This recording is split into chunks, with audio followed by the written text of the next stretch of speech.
Morning. আশা করি ভালো আছো। আর আগের যে ভিডিওটা দিয়েছিলাম সেটা দেখে এটাও আশা করছি যে আগের অঙ্কগুলো সব করে নিয়েছো। কারণ আগের অঙ্কগুলো যদি না করো তাহলে কনসেপ্ট যদি সামান্য একটু ক্লিয়ার না করে নাও তাহলে কিন্তু পরবর্তী ক্ষেত্রে তো সবসময় সমস্যা তৈরি হবে। সেই জন্যে এখন যেখানে রয়েছি, মানে যে ভিডিওটা এখন দেখবে, এটা দেখার আগেই এই চ্যাপ্টারের আগের যে ভিডিওগুলো আছে সেইগুলো দেখার পরই এটা দেখতে আসবে, না হলে কিন্তু কিছু বুঝতে পারবে না। তাহলে এখন আমরা শুরু করব দ্বিপদ উপপাদ্যের সংক্ষিপ্ত অঙ্কগুলো। দেখো, সংক্ষিপ্ত একের যে অঙ্কটা রয়েছে, যে n ধনাত্মক পূর্ণ সংখ্যা হলে 1 + x whole to the power n এর বিস্তৃতি যে পদগুলির সাংখ্য সহগ সমান তারা প্রথম ও শেষ দিক থেকে সমত্রবর্তী। ঠিক এই উপপাদ্যটা নয়, কিন্তু এর বিপরীত একটা উপপাদ্য তোমাদের বইয়ে করা রয়েছে, দেখবে সেখানে প্যারা 8.7। তো প্যারা 8.7কে একটু পরিবর্তন করে এটা তুমি নিজেই সংক্ষিপ্ত একের অঙ্কটা করতে পারবে বলে আমি বিশ্বাস করি। দেখবে চেষ্টা করে। এখন দেখো, সংক্ষিপ্ত দুয়েরটা কি বলেছে, সহগ নির্ণয় করতে বলেছে। তো কিসের সহগ নির্ণয় করতে হবে না, x³ + 2/x² whole to the power 10 এর বিস্তৃতিতে x⁵15 এর সহগ নির্ণয় করো। x⁵15, দেখো এইটা কিন্তু কোনো সূত্র লাগছে না। সূত্র আমাদের এখানে একটাই, সেটা হচ্ছে বিস্তৃতি নির্ণয়ের জন্য যে সূত্রটা আছে। আর কয়েকটা যেটা সূত্র লাগছে সেটা হচ্ছে যেটা আমরা সমবায়ের অঙ্কতে শিখে এসেছি, NCR এর কয়েকটা ফর্মুলা। বাকি সবটা কি তাহলে? বাকি সবটাই হচ্ছে পদ্ধতি, প্রসেস, যেটা আমাদের শিখতেই হবে। শুধু স্টেপ বাই স্টেপ পথগুলিকে আমরা দেখে নেব, সেই পথ ধরে এগিয়ে চললেই কিন্তু সব অঙ্কগুলো হয়ে যাবে। দেখো, এই অঙ্কটাতে কিভাবে আমরা x⁵15 এর সহগ নির্ণয় করব। আমরা প্রথমেই ধরে নেব যে r+1 তম পদে x⁵15 আছে। তাহলে আমরা ধরে নিলাম যে r+1 তম পদে x⁵15টা আছে। তাহলে আমরা tr+1টা বের করব। তাহলে tr+1 কি হবে এটা? দেখো, যে কোনো পদ, এটা r+1 তম পদ লিখতে হলে আমাদের শুরু করতে হয় এখান থেকে, তাই না? সেই জন্য এই 10 আছে এখানে, তাহলে 10c, আর এখানে যা আছে তার থেকে 1 কমাতে হবে। তাহলে r+1 থেকে 1 কমিয়ে r হয়ে গেল, হলো 10cr। তারপরে প্রথমটার পাওয়ার মানে x³ এর পাওয়ার হবে এই দুটোর বিয়োগফল, মানে 10 - r। দ্বিতীয় পদ মানে হচ্ছে 2/x², এর সহগ হবে এই নিচের সংখ্যাটা r, হলো tr+1 তম পদ। এবার এটাকে আমরা একটু সরল করে দেখব x এর পাওয়ার কত পাই। তাহলে 10cr x⁵30 - 3r into 2r by x⁵2r। এইটাকে আমরা ভেঙে নিলাম দুটো পাওয়ারকে, ঠিক আছে? পরের লাইনে এসে আমরা কিভাবে সাজাবো, এটা ধ্রুবক পদ, এটাও ধ্রুবক পদ। তাহলে প্রথমে আমরা ধ্রুবক পদগুলোকে লিখে নেব, তারপরে এটাও x, এটাও x, তাহলে এই দুটো x কে আমরা এক জায়গা করে দেব। তো এক জায়গা করলে আমরা জানি এই দুটো x এর মধ্যে ভাগ আছে, ভাগ মানে পাওয়ার দুটোর বিয়োগ, তাই না? তাহলে x⁵ কত হবে? 30 - 5r হচ্ছে 30 - 5r, হলো। আমরা কি ধরেছিলাম যে r+1 তম x⁵15 আছে, তো এখানে x⁵30 - 5r পেলাম, তাহলে নিশ্চয়ই এটাই x⁵15, তাই না? তাহলে শর্তটা হচ্ছে যে 30 - 5r = হচ্ছে 15। এখান থেকে আমরা r এর ভ্যালুটা খুব সহজে পেয়ে যাব। কত হবে r ইকুয়াল টু হচ্ছে 3। ঠিক আছে, প্রশ্নটা আমাদের হচ্ছে x টু দি পাওয়ার 15 এর সহগ নির্ণয় করো। তো এইটাকে তো আমরা x টু দি পাওয়ার 15 বললাম, তাহলে এর সহগ কোনটা হবে? তাহলে এর সহগ নিশ্চয়ই এটা হবে, তাই না? তাহলে এইটা হবে x টু দি পাওয়ার 15 এর সহগ। সেটা আমরা আরেকবার লিখে দেব। অতএব x টু দি পাওয়ার 15 এর সহগ কত হবে? এটা মানে 10c r, আর এর মান কত পেলাম? 3। তাহলে 10c3 * 2 কিউব, মানটা বের করে নেব আমরা। 10c3 মানে হচ্ছে 10 * 9 * 8/6।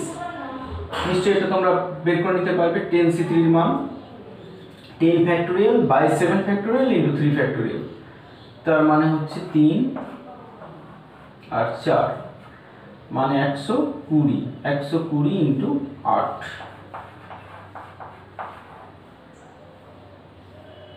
তার মানে হচ্ছে 960। বুঝতে পেরেছি?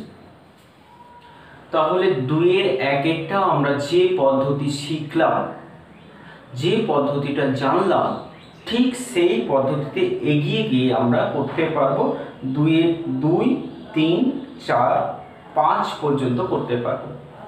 ঠিক আছে, 6-এরটা একটু আলাদা পদ্ধতি।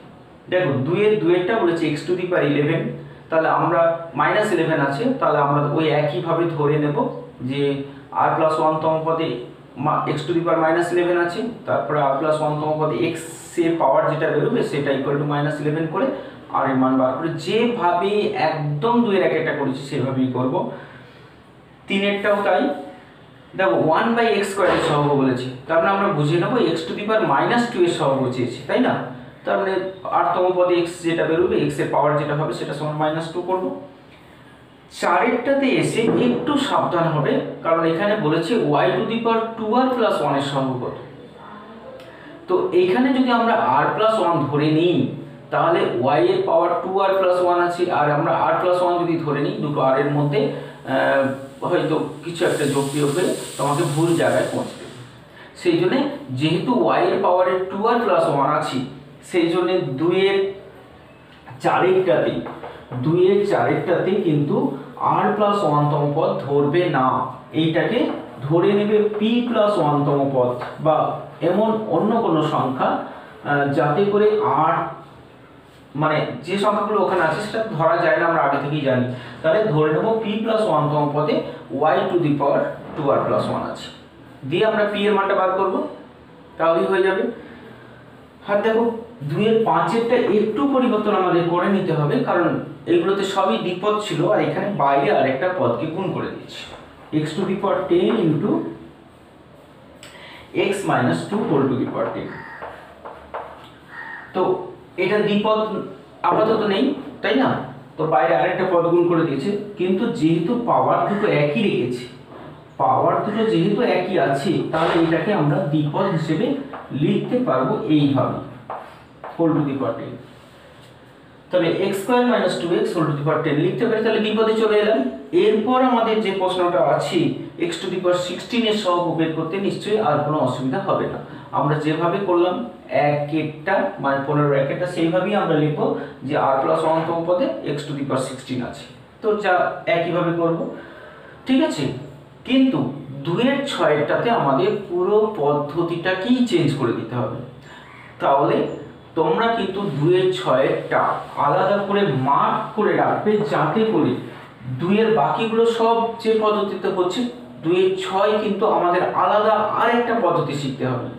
সেই জন্য 2 এর 6টা আমরা আলাদা করে মনে রাখবো। তাহলে মার্ক করে রাখবে যে 2 এর 6টা মানে অন্য কোনো সময় বা রিভিশনের সময় 2 এর 6টা কিভাবে হচ্ছে সেটা কিন্তু তোমাকে লক্ষ্য রাখতে হবে। তাহলে দেখো 2 এর 6টা কিভাবে করব। 1 - x² + 2x টু দি পাওয়ার 4 রয়েছে, এইটার বিস্তৃতিটা আমরা এখানে করে নেব। ঠিক আছে, তাহলে এইটার বিস্তৃতি মানে x টু দি পাওয়ার 6 রয়েছে, 6টা পদ। এখানে আমাদের x এর সহগ চেয়েছে, আমরা 6টা পদকে নাও লিখতে পারি, কিন্তু যদি আমাদের অসুবিধা মনে হয় আমরা 6টা পদ, তো 6টা না 7টা পদ হবে, 7টা পদকে পরপর লিখে দেবো। তাছাড়া আরও একটা সুবিধা আছে, ফার্স্ট টার্মে 1 আছে, 1 থাকলে এমনিতেই আমাদের সুবিধা হয়। তো কারণ ফার্স্ট টার্মগুলো লিখতে হয় না, তাহলে 1 মাইনাস সবসময় এখান থেকে শুরু হয় 6c1 ইন্টু 1/x। এটা যেহেতু মাইনাস আছে আমরা জানি যে যেগুলোতে বিজোড় টার্ম হবে মানে 6c1 তারপর 6c3 6c5 ওগুলোতে নেগেটিভ আসবে, ঠিক আছে। 6c2 ইন্টু 1/x স্কোয়ার, তাই না, minus 6c3 into 1/x cube plus 6c4 into 1/x to the power 4 minus 6c5 into 1/x to the power 5 plus 1/x to the power 6। এটা হলো বিস্তৃতি। 7টা পদকে আমরা লিখে নিলাম। এখন আমাদের x এর সহগ বের করতে বলেছে, তো কিভাবে লিখবো x এর সহগ? দেখো, তো এইটা একটা রাশিমালা, তো এই রাশিমালার মানে কি, এই 3টেকে এই 7টা দিয়ে গুণ করতে হবে, তারপরে গুণ করে যে জায়গাগুলোতে x থাকবে সেই সহগগুলো আমাদের লিখতে হবে, তাই না। তো এত বড় গুণটা নিশ্চয়ই আমরা করব না, তো সেটাই আমরা এখন শিখবো যে এত বড় গুণটা না করি x এর সহগটাকে কিভাবে আমরা খুঁজে নেব। প্রশ্নটা x এর সহগ চাইতে পারতো বা অন্য কোনো সহগ x স্কয়ারের সহগ চাইতে পারতো বা x কিউবের সহগ চাইতে পারতো, তো যাই চাক না কেন আমরা শুধুমাত্র সেই গুণটুকুই করব প্রশ্নতে যার সহগ চেয়েছে, শুধুমাত্র সেই টার্মটা যেখানে আসবে। যেমন এখানে x এর সহগ চেয়েছে, তাহলে আমরা x এর সহগ যে টার্মটাতে আসবে শুধুমাত্র সেই গুণটাই করব। যেমন ধরো x এর সহগ, তাহলে 1 দিয়ে গুণ করলে তো এইগুলো একই থাকবে, কোনো পরিবর্তন তো হবে না, তাহলে এখানে যেখানে x আছে সেই জায়গাটাই হবে x এর সহগ, তাই না। তাহলে 1 দিয়ে এগুলোকে গুণ করলে কোথাও কিন্তু আমরা x পাচ্ছি না, এটা রয়েছে একটা, কিন্তু এটা 1/x নট x। x এটা 1/x মানে হচ্ছে x টু দি পাওয়ার -1, তাহলে -1 এর সহগ এটা নিতে পারি, কিন্তু x এর সহগ আমরা তার মানে পাচ্ছি না। তাহলে 1 দিয়ে গুণ করে কোনো x এর সহগ নেই, তার মানে 1 দিয়ে আমরা গুণ আর করবই না, ঠিক আছে। আমরা শুধুমাত্র সেই গুণটুকুই করব যেখানে x এর সহগ পাবো। তারপরে দেখো আমরা এখন x স্কয়ার দিয়ে যদি গুণ করি, এইগুলোকে সবকটাকে গুণ করে মনে মনে দেখে নেব কোন জায়গাটাতে গুণ করলে x আসবে। তাহলে x স্কয়ার দিয়ে এই টার্মটাকে যদি গুণ করা হয়, x স্কয়ার দিয়ে এই টার্মটাকে যদি গুণ করা হয় তাহলে কি হবে, x স্কয়ার ইনটু 1/x, তার মানে x আসছে। তাহলে আমরা শুধুমাত্র এই টার্মটার সঙ্গে এই টার্মটা গুণ করে শুধু এর সহগটাই নেব, অন্য কোনো গুণ আর করব না। তাহলে এখানে কি হচ্ছে মাইনাস, এটা মাইনাস, তাহলে মাইনাসের মাইনাসে প্লাস হলো 1 আছে, এটা 6c1, তাহলে 6c1টা চলে এলো। আর x স্কয়ার আর 1/x এ গুণ করে x হবে, এখানে x লেখা আছে সেই জন্য নিশ্চয়ই এখানে আর xটা লিখছি না, তাহলে আমরা সহগটা লিখেছি। ওকে, এবার x দিয়ে কি আর কাউকে গুণ করে x পাবো? কখনোই পাবো না, কারণ একটা টার্ম এখানে x পেয়েছি, এখানে x square x cube x4 আছে, কোথাও আর x পাবো না, তাহলে এইটা দিয়ে আর কোনো গুণ আমরা করব না। তারপরে দেখো 2x টু দি পাওয়ার 4, এটা দিয়েও সবকটা গুণ হওয়ার কথা, কিন্তু আমরা সবগুলো গুণ করব না বলেছি, শুধুমাত্র কোন গুণটা করব, যে টার্মটাতে x পাবো সেই গুণটা শুধু করে নেব। তাহলে এর সঙ্গে কার গুণ করলে, এর সঙ্গে কার গুণ করলে আমরা x পাবো? দেখো এইটার সঙ্গে যদি আমরা এই টার্মটার গুণ করি তাহলে কিন্তু আমরা x পাবো, তাই না। তাহলে এই টার্মটার সঙ্গে এই টার্মটা আমরা গুণ করে নেব, তাহলে এখানে প্লাসে মাইনাসে মাইনাস 2 ইনটু 6c3, আর তো x তো লিখবো না বলেছি কারণ এখানে x এর সহগ লিখছি শুধুমাত্র, ব্যাস। তাহলে এটাই x এর সহগ হবে, তাহলে 6c1 মানে 6 আর 2 ইনটু 6c3, 6c3 এর মানটা তোমরা বের করে নেবে, 6 factorial by 3 factorial into 3 factorial মানে হচ্ছে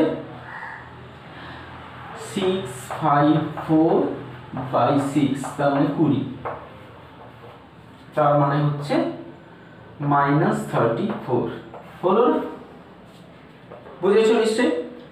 ঠিক একই রকম ভাবে 2 এর 6 এরটাও হলো 7 এরটাও কিন্তু একই রকম ভাবে তোমাদের বাড়িতে করতে হবে, একদম একই রকম ভাবে। x টু দি পাওয়ার 10 এর সহগ চেয়েছি, তাহলে এইভাবেই আমরা যে জায়গাতে x টু দি পাওয়ার 10 আসবে আগে বিস্তৃতি করে নেব, বিস্তৃতি করে নেওয়ার পর যে জায়গাতে x টু দি পাওয়ার 10টা আসবে শুধুমাত্র সেই গুণটাই করব। তাহলে এটা নিজে করতে পারবে, ঠিক আছে। তারপরে দেখো সংক্ষিপ্ত 3 বলেছে x বর্জিত পদ নির্ণয় করো। তাহলে এখানেও আমাদের আলাদা আরেকটা পদ্ধতি শিখব। তো লক্ষ্য করো পদ্ধতিগুলো আলাদা বলছি, কিন্তু 2 এর যে পদ্ধতি 3 এর পদ্ধতি মোটেই আলাদা নয়, আমরা একইভাবেই করব। 2 এরটা যেভাবে করলাম 3 এরটাও সেভাবে করব। শুধুমাত্র দেখো আমাদের চেয়েছে সহগটা আলাদা, বলেছে x বর্জিত পদ নির্ণয় করো। x বর্জিত পদ তো ধরে নেব আমরা, দেখো একইভাবে করছি আমরা, ধরি r+1 তম পদ x বর্জিত। তাহলে এটা আমরা ধরে নিলাম, দিয়ে আমরা যা করছিলাম ঠিক একই রকম করব। 2 এরগুলো যে যা করেছি ঠিক তাই করব। তাহলে tr+1 মানে কি হবে, এখান থেকে শুরু হবে বলেছি 12c, এখানে যত থাকবে তার থেকে 1 কম হবে, তাহলে 12cr লেখার পর প্রথম টার্মটার পাওয়ার হবে কত, 12 - r, আর দ্বিতীয় টার্ম মানে 1/x এর পাওয়ার হবে এই নিচের সংখ্যাটা মানে r, এটা আমরা জানি। এবার কি করব বললাম, এটাকে একটু সরল করব। এটা x টু দি পাওয়ার কত হবে, 24 - 2r ইন্টু 1/1 এর পাওয়ার r আছে, কিন্তু 1 এর পাওয়ার যাই হোক সেটা একই থাকবে, সেজন্য 1 এর পাওয়ার আর লিখব না, x to the power r। তাহলে 12cr into x to the power, power দুটো বিয়োগ হবে নিশ্চয়ই, তার মানে 24 - 3r। বাস, কি ধরেছি আমরা, x বর্জিত পদ। তাহলে এখানে x এর রয়ে গেল তো x, তাহলে আমরা কি বলবো, x বর্জিত কি করে হবে এই পদটা, যদি একমাত্র যদি এই পাওয়ারটা 0 হয়, তাই না। তাহলে এখানে শর্তটা কি হবে, শর্তটা হবে 24 - 3r = 0, কারণ x টু দি পাওয়ার 0 মানে 1, তার মানে x বর্জিত হয়ে যাবে। তাহলে একমাত্র এই পাওয়ারটা যদি 0 হয় তবেই এই টার্মটা x বর্জিত হচ্ছে, সেজন্য এই টার্মটাকে আমরা 0 করে দেব। তাহলে এখান থেকে r এর মান পাচ্ছি আমরা 8। সবসময় জানবে r কিন্তু একটা পদের নাম্বারিং করা সংখ্যা, অতএব এটা কিন্তু ন্যাচারাল নাম্বার হবে সবসময়, এটা কখনোই ভগ্নাংশও হবে না, ঋণাত্মকও হতে পারে না, এটা সবসময় ন্যাচারাল নাম্বার হবে, স্বাভাবিক সংখ্যা। যদি স্বাভাবিক সংখ্যা পাই তাহলে জানবো যে এই পদটা এখানে উপস্থিত, যদি না পাই তাহলে জানবো এখানে কোনো x বর্জিত পদই নেই। ঠিক আছে, তাহলে আমরা পেয়েছি আর বলেছি x বর্জিত পদ নির্ণয় করতে, অতএব x বর্জিত পদ কোনটা হবে, এইটা হবে নিশ্চয়ই, কারণ এই টার্মটা তো থাকবে না, এই টার্মটা তো 1 হয়ে যাচ্ছে, তাহলে শুধু 12c8, 12c8 এর মানটা বের করে দেবে। ঠিক আছে, এটা নিশ্চয়ই নিজে করতে পারবে, 12 factorial by 4 factorial into 8 factorial. তারপরে দেখো আর একটা করছি, দেখো 3-এরটা, তো এটাকেও আমরা নতুন কিছু করব না, আমি শুধু আরেকটা এক্সাম্পল দিয়ে তোমাকে বলে দিচ্ছি কিভাবে করব। তো এখানেও আমরা প্রথমে ধরে নেব, দেখো নতুন কিছু করব না, r+1 তম পদে r+1 তম পদ x বর্জিত, এটা ধরে নেব, যা করছিলাম তাই করব। tr+1 মানে হবে 10cr, প্রথম পদ √x to the power r 10 - r, দ্বিতীয় পদ এখানে মাইনাস থাকলে সবসময় এখানে মাইনাসটা আমরা নিয়ে নেব, সবসময়, কিন্তু এটা এখানে যদি মাইনাস থাকে তাহলে মাইনাসটাকে আমরা সেকেন্ডের সঙ্গে সবসময় নিয়ে নেব, হলো। এবার যা করছিলাম একটু সরল করে আমরা x গুলোকে এক জায়গা করব, এটা x টু দি পাওয়ার কত হবে 10 - r/2, তাই না। এইখানে যদি মাইনাস থাকে তাহলে আমরা মাইনাসটাকে আলাদা করে এইরকম মাইনাসটাকে c এর সঙ্গে নিলাম, ধ্রুবকের সঙ্গে নিয়ে নেব। এখানে মাইনাস থাকলে মাইনাসটাকে আমরা ধ্রুবকের সঙ্গে নিতে পারি, অথবা মাইনাসটাকে আমরা এটাকে এই যে -√c whole to the power r রয়েছে, এটাকে আর একটু ভেঙে -1 to the power r into √c to the power r এইরকমও লিখতে পারি। ঠিক আছে, তো এইরকমও এটাকে লিখতে পারবো, বা শুধু ধ্রুবকের সঙ্গেও রাখতে পারি। তাহলে নিচে হচ্ছে x to the power r/2 হলো। এটা ধ্রুবক পদ চিহ্ন সহ রয়েছে, এটাকে আমরা ফার্স্টে নিয়ে চলে আসব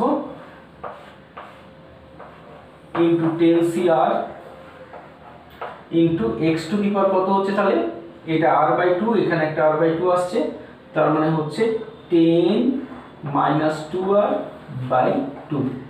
এটা পেলাম আমরা। x বর্জিত যেহেতু পদটা বলেছি আমরা, তাহলে এটা কি হবে 10 - 2r/2 সমান হচ্ছে 0। তাহলে এখান থেকে আমরা r এর মান পেয়ে যাচ্ছি 5। হলো? তাহলে কি বলেছে আমাদের সহগ নির্ণয় করতে? অতএব x বর্জিত পদ কোনটা হবে? এইটা তো x, তাহলে x বর্জিত পদ নিশ্চয়ই এইটা গোটাটাই, তাই না? কারণ এইটাতে xটা থাকছে না, তাহলে এইটা থাকছে না, এখানে মান বসালেও দরকার নেই, মান বসালেও এটা x টু দি পাওয়ার 0 আসবে, মানে এখানটা বাদ চলে যাবে, আর এইখানটা আমাদের x বর্জিত পদ। তাহলে মাইনাসটাকে বাদ দিতে হবে না, -√c whole to the power 5 into 10c5। এ দেখো এখানে যেহেতু এখানটাকে আমাদের পাওয়ারটা -5 হয়ে গেল, মানে অযুগ্ম সংখ্যা, তাহলে তো মাইনাসটা থেকে যাবে। তাহলে এটাকে আমরা এরকম লিখতে পারবো -c⁵/2 ইনটু 10c5। তো 10c5 এর মানটা বের করে এখানে নিজে লিখে নেবে, 10c5 এর মান বের করে এখানে লিখে নেবে, তাহলে অন্তত নিজে এটা শেষ করবে। ঠিক আছে? তাহলে 3 এর বাকি যেগুলো রয়েছে 1 থেকে 5 পর্যন্ত ঠিক এই নিয়মের মধ্যেই একইভাবে করতে পারবে। তাহলে এগুলো তোমরা নিজেরা করবে, কারণ অঙ্ক নিজেকেই করতে হবে। আমি শুধু পদটা দেখিয়ে দেবো, পদ্ধতিটা বলে দেবো, অঙ্কটা কিন্তু তোমাকেই করতে হবে, কারণ এখানে যোগ বিয়োগ ক্যালকুলেশন সব নিজে করতে হবে, তবেই তুমি শিখতে পারবে অঙ্ক। তারপরে দেখো 2-এরটা যেভাবে আমরা দুটো পদ্ধতি অবলম্বন করেছিলাম, এখানেও দেখো 3-এর 6 নম্বর, 7 নম্বর আর 8 নম্বর এই তিনটে কিন্তু আমাদের আলাদা পদ্ধতি শিখতে হবে। মানে কিছু না, 2-এরটাও যেভাবে আমরা 6 আর 7-এর কথা বললাম, এখানেও 6, 7, 8 একই রকমভাবে আমাদের পরিবর্তন করে, মানে পুরো বিস্তৃতি করে ওদের গুণফল থেকে x বর্জিত পদটা আমাদের নিতে হবে। তো যেভাবে দেখো, তাহলে প্রথমে আমরা এটা বিস্তৃতি করে দেবো। এটা হোল কিউব আছে, তাহলে হোল কিউবের সূত্র তো আমরা আগের ক্লাস থেকেই জানি। তাহলে 1 + 3x + 3x² + x³ সরাসরি ফর্মুলা বসিয়ে দিলাম, আর এইটা আমরা বিস্তৃতি করে নেব। তো এখানেও পাওয়ার 6 দিয়েছে আমাদের, তাহলে আমরা এখানে 7টা পদকে লিখতে পারি, বা না লিখতেও পারি, অল্প এই 3 কিউব রয়েছে, মানে কিউব পর্যন্ত ভাঙতে পারলেও হবে। দেখো কম পাওয়ার রয়েছে, তো কম পাওয়ার থাকলে সব পদটা লিখে নেওয়াই ভালো। তাহলে এখানে আমরা লিখে নিচ্ছি x⁶, তারপরে -6c1 x into x⁵ into 1/x plus 6c2 into x⁴ into 1/x² minus 6c3 into x⁵ into 1/x³ plus 6c4 into x² into 1/x⁴ minus 6c5 into x into 1/x⁵ plus 1/x⁶। ঠিক আছে? Plus হবে last term, কারণ জোড় আছে, জোড় সংখ্যা আছে। তারপরে এখানে আরেক লাইন আমরা লিখব, কারণ হচ্ছে এই টার্মটা একটু সরল হবে, কারণ দু জায়গাতে x আছে, তো দু জায়গাতে x আছে, ওগুলোকে আমরা এক জায়গা করে নেব। তাহলে এটা হচ্ছে x⁶ মাইনাস 6c1 কত হবে x⁴ প্লাস 6c2 x² হচ্ছে মাইনাস 6c3 x থাকছে না। এইভাবে আমরা সিরিজ থেকেও বুঝে নিতে পারবো, যেমন এটা 4, এটা 2, এটা 6, এটা 4, এটা 2, মানে 2 2 করে পাওয়ার কমে যাচ্ছে। তাহলে এখানে x⁴ হলো, তারপরে নিশ্চয়ই 6c4 এ গিয়ে দেখো 6c4 এ গিয়ে x⁻² হয়ে যাবে, মানে 1/x², তারপরে মাইনাস 6c5 1/x⁴ আর প্লাস 1/x⁶ হলো। এইটা করার পর আমরা কি করব, এই কোটার সঙ্গে এই কোটা গুণ, মানে এখানে 7টা টার্ম আছে, এখানে 4টে, 4 7 28টা টার্ম হওয়ার কথা। ওই 28টা টার্ম থেকে আমরা x বর্জিত পদটা খুঁজে বের করব। কিন্তু কিভাবে? অতগুলো গুণ নিশ্চয়ই করব না, একটু আগে বলেছি। তাহলে আমরা সরাসরি x বর্জিত যে পদটা, শুধুমাত্র সেই পদটাকে গুণ করব, বাকিগুলো আর গুণই করব না, মনে থাকবে। তাহলে আমরা 1 দিয়ে কাকে গুণ করব? যে পদটা x বর্জিত হবে। দেখো 1 দিয়ে গুণ করতে এখানে x রয়েছে, x রয়েছে, x রয়েছে, এখানে একটা x নেই, তাহলে 1 দিয়ে আমরা এটাকে গুণ করব। তাহলে 1 দিয়ে এটাকে গুণ করলে কত পাচ্ছি? -63। বুঝেছো নিশ্চয়ই? x বর্জিত পদ মানে যে পদে x পাবো না সেই পদটাকেই আমরা এখানে লিখব। তারপরে দেখো 3x, তো 3x দিয়ে কাকে গুণ করব? দেখো 3x দিয়ে কাকে গুণ করলে x বর্জিত হয়ে যাবে? এখানে সেরকম কোনো পদ নেই, কারণ 3x দিয়ে যদি 1/x থাকতো তাহলে x বর্জিত হতো। এখানে 1/x যুক্ত কোনো পদ নেই, অতএব 3x দিয়ে আমরা গুণ করব না। x স্কয়ার দিয়ে দেখো ওখানে 1/x² একটা পদ রয়েছে, তাহলে এই পদটার সঙ্গে এই পদটা গুণ করলে আমাদের x বর্জিত হচ্ছে, তাই না? তাহলে এটার সঙ্গে ওটাকে আমরা গুণ করে নেব। তাহলে এটা প্লাস, প্রথমে চিহ্ন, তারপরে 3 * 64, তারপরে x² আর x² কেটে যাবে, মানে x বর্জিত পদ ওই। তারপরে x³ দিয়ে, তো x³ দিয়ে দেখো কোথাও কি x³ 1/x³ আছে? কোথাও 1/x³ নেই, তাহলে x³ দিয়ে গুণ করে কোনো পদটাই x বর্জিত হবে না, তার মানে আর গুণ করতে হবে না। তাহলে এই মানটা নিশ্চয়ই বের করে নিতে পারবে। ঠিক আছে, বুঝেছো নিশ্চয়ই?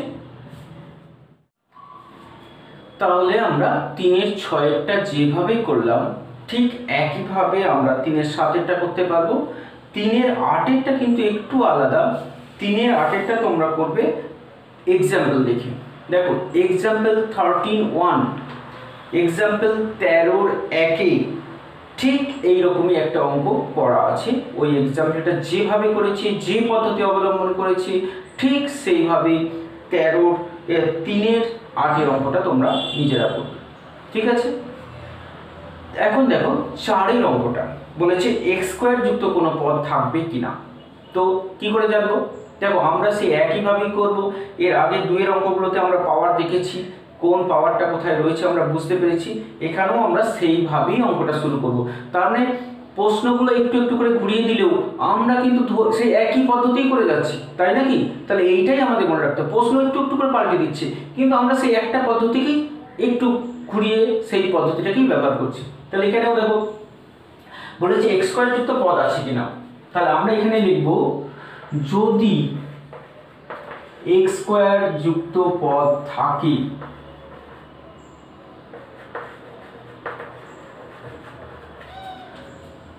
তাহলে r+1তম পদে আছে, এইটা আমরা ধরে নিলাম। তাহলে আগের মতোই আমরা r+1তম পদ বার করব। তাহলে আমরা কিন্তু আলাদা করে কিছু করছি না, পদ্ধতি আমরা একবারই শিখেছি 2-এ, তারপর সেই পদ্ধতিটাকেই চালাচ্ছি। ঠিক আছে, তাহলে 20cr × 2x² whole to the power 20 - r into, এখানে মাইনাস আছে কিন্তু, তাহলে -1/x whole to the power r হলো। এবার দেখো এখানে 20cr, এটাকে ভেঙে নিতে হবে। x এর সঙ্গে সংখ্যা সবসময় আলাদা করতে হবে, কারণ 2-এর পাওয়ার x এর পাওয়ার সঙ্গে মেশালে হবে না। এটা 2x² একসঙ্গে রাখা যাবে না, এটা কিন্তু একটু খেয়াল রাখবে। 2x² একসঙ্গে রাখা যাবে না, 2 আলাদা হবে, x, কারণ আমরা সবসময় x-টাকে আলাদা করতে চাইছি। তাহলে 2 two the power 20 - r into x to the power, x এর পাওয়ার এখানে 2 আছে, তাহলে এটা গুণ হয়ে হবে 40 - 2r ইন্টু, এখানে মাইনাস রয়েছে, তাহলে -1 টু দি পাওয়ার r, আর একটা হবে 1/x two the power r হলো। পরের লাইনে এসে আমরা এটা যেহেতু একটা চিহ্ন মাত্র, ওকে সবসময় আগে লিখতে হয়, এটা একটা চিহ্নকে প্রকাশ করে। তারপরে 20cr 2 টু দি পাওয়ার, এটা ধ্রুবক পদ, 20 - r, আর x গুলোকে এক জায়গায় করতে হয়, আমরা কিন্তু এটাই বরাবর করে আসছি। তাহলে x টু দি পাওয়ার কত হবে? 40 - 3r, তাই না? এবার কি প্রশ্নটাতে আছে? এক্স স্কোয়ার যুক্ত পদ আছে কিনা, তাহলে যদি থাকে তাহলে এইটা নিশ্চয়ই এক্স স্কোয়ার, তাহলে এটাই যদি এক্স স্কোয়ার হয় তাহলে আমাদের শর্ত হওয়ার কথা যে 40 মাইনাস 3r এটা সমান হচ্ছে 2, তাই না? তাহলে এখান থেকে আমরা r এর মানটা বের করে দেখব। তাহলে r ইকুয়াল টু কত হচ্ছে 40 মাইনাস 2 38/3। একটু আগে তোমরা বলেছিলাম, শুনেছো নিশ্চয়ই, যে r এখানে ন্যাচারাল নাম্বার হবে, স্বাভাবিক সংখ্যা হবে, কিন্তু আমরা এখানে যেটা r পাচ্ছি সেটা একটা ভগ্নাংশ পাচ্ছি। তাহলে আমরা কি বলবো যে r এর মান তো ভগ্নাংশ হতেই পারে না, তার মানেটা হচ্ছে এখানে x স্কয়ার যুক্ত কোনো পদ নেই। ঠিক আছে, তাহলে আমরা এখানে লিখব r ভগ্নাংশ হতে পারে না, হতে পারে না। সুতরাং x স্কয়ার যুক্ত কোনো পদ নেই, এটাই অ্যান্সার হবে। ঠিক আছে, লিখতে পারবে নিশ্চয়ই। তারপরেটা দেখো 5এরটা, তো 5এরটা নিশ্চয়ই তোমরা একইভাবে করতে পারবে। এখানে বলেছে x বর্জিত পদ আছে কিনা পরীক্ষা করতে, আমরা একইভাবে x টাকে এক জায়গা করে এর পাওয়ারে যেটা আসবে সেটা সমান 0 করে আমরা r এর মানটা বের করব। আর যদি স্বাভাবিক সংখ্যা পাই তাহলে লিখব যে x বর্জিত পদ আছে। যদি এখানে স্বাভাবিক সংখ্যা না পাই, মানে ভগ্নাংশ পাই বা নেগেটিভ পাই, তাহলে লিখব যে এখানে কোনো x বর্জিত পদ নেই। ঠিক আছে, তাহলে তোমরা এই পর্যন্তই করে রাখবে। আমরা পরের অংশটা পরের ভিডিওতে গিয়ে দেখে নেব, তার আগে কিন্তু তোমরা এটা করে রাখবে। ঠিক আছে।